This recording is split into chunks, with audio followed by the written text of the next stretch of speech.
Good evening and thanks for joining us. We see the first significant repercussions tonight after the killing of Iran's top general this week. Iran announced it will no longer abide by any limits set in the 2015 nuclear deal. On state-run TV, the government said it would no longer limit its enrichment of uranium.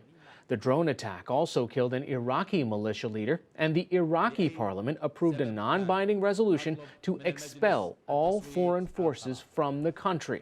In the special session, a majority of Iraqi lawmakers present voted in favor, but many Sunni and Kurdish members did not attend. Caretaker Prime Minister Adel Abdul Mahdi, who resigned last month, told lawmakers urgent measures should be taken to remove foreign troops.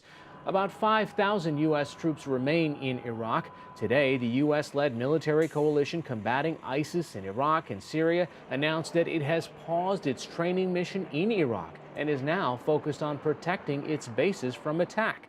In a string of tweets last night, President Trump threatened retaliation if Iran strikes back at American targets, saying, quote, "We have targeted 52 Iranian sites, some at a very high level and important to Iran and the Iranian culture." On all 5 Sunday morning political talk shows, Secretary of State Mike Pompeo deflected questions of whether targeting cultural sites violates international law. He said the U.S. will act lawfully and defended the president's threat to strike targets inside Iran. The Iranian leadership needs to understand that attacking Americans is not cost-free. Setting out conditions to say these are our expectations, these are the things that America is expecting from you, and if you don't do them, the cost will be clear and direct. In the holy Shiite city of Mashhad, Iran, hundreds of thousands of mourners turned out to pay tribute to General Qassem Suleimani, whose remains were flown to his home country this morning. And at a rally in Lebanon today, the leader of the Iranian-backed group Hezbollah said the U.S. military will, quote, pay the price for Soleimani's death. NewsHour Weekend Special Correspondent Jane Ferguson has more from Beirut. Furious chants began immediately as Hezbollah members and supporters gathered Sunday afternoon to hear funeral prayers for Iranian General Qassem Suleimani.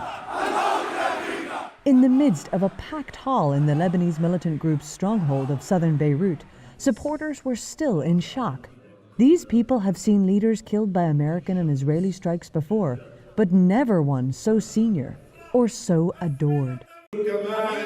Mohammed didn't wish to give his full name. Did America tell us it was going to kill Soleimani? It didn't. It just killed him. We will answer amidst silence.